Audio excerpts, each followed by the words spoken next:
Dasara hi నాన్న సినిమాతో super hits అందుకున్నాడు నాని. ప్రస్తుతం నాని టాలెంటెడ్ డైరెక్టర్ వివేక్ ఆత్రేయ దర్శకత్వంలో సరిపోదా శనివారం అనే యాక్షన్ ఓరియంటెడ్ సినిమా చేస్తున్నాడు.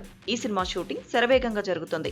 భారీ budget, big casting, high technical values తో తెరకెక్కుతున్న ఈ సినిమా మీద ప్రేక్షకుల్లో భారీ అంచనాలున్నాయి. అంటే సుందరానికి సినిమా తర్వాత నాని మళ్లీ second time Vivek Athreya direction లో నటించడంతో ఈ సినిమా మీద అంచనాలు బాగా పెరిగిపోయాయి. తాజాగా నానికి సంబంధించి ఓ crazy news బయటకొచ్చింది.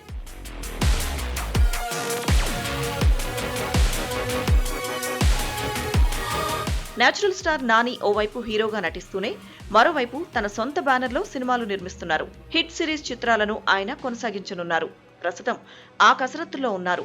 Wall Poster cinema బ్యానర్లో మరికొన్ని చిత్రాలు ప్రీ ప్రొడక్షన్ లో ఉన్నాయి. తాజాగా నాని ఓ చిత్రాన్ని ప్రకటించారు. ప్రియదర్శి హీరోగా ఓ సినిమా నిర్మించబోతున్నారు. ఈ సినిమాతో జగదీష్ అనే కొత్త దర్శకుడు పరిశ్రమకి పరిచయం కాబోతున్నారు.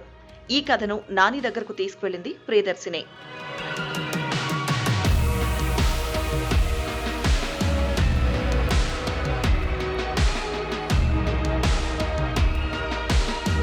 తాజాగా జరిగిన darling cinema pre release event కి ముఖ్య అతిథిగా హాజరయ్యారు నాని. ఈ వేదిక మీద తన నిర్మాణంలో ఈ కొత్త సినిమాని అనౌన్స్ చేశారు.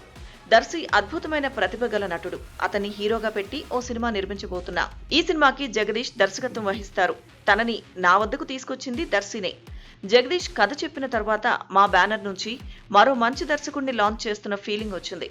జానర్ మిగతా వివరాలు త్వరలో చెప్తాను అని నాని అన్నారు. ఒక మంచి శుభ సందర్భం ఇలాంటి టైంలో చెప్పేస్తే అది దర్శి నేను నెక్స్ట్ చేయబోతున్న cinema I not reveal the genre and all that, but Jagadish వచ్చాడు ఈరోజు ఇక్కడికి. జగదీష్ అదా స్టేజ్ మీదకి. సారీ, మీ స్టేజ్ వాడేసుకుంటున్నాను పనిలో పని. Jagadish is directing the next film with Darshi in Wall Poster సినిమా అండ్ వాల్ ద పనిలో పని మన పని కూడా అయిపోయింది. సో నేను ఇందాక చెప్పాను కదా, దర్శి హ్యాజ్ అన్ ఐ అని చెప్పి.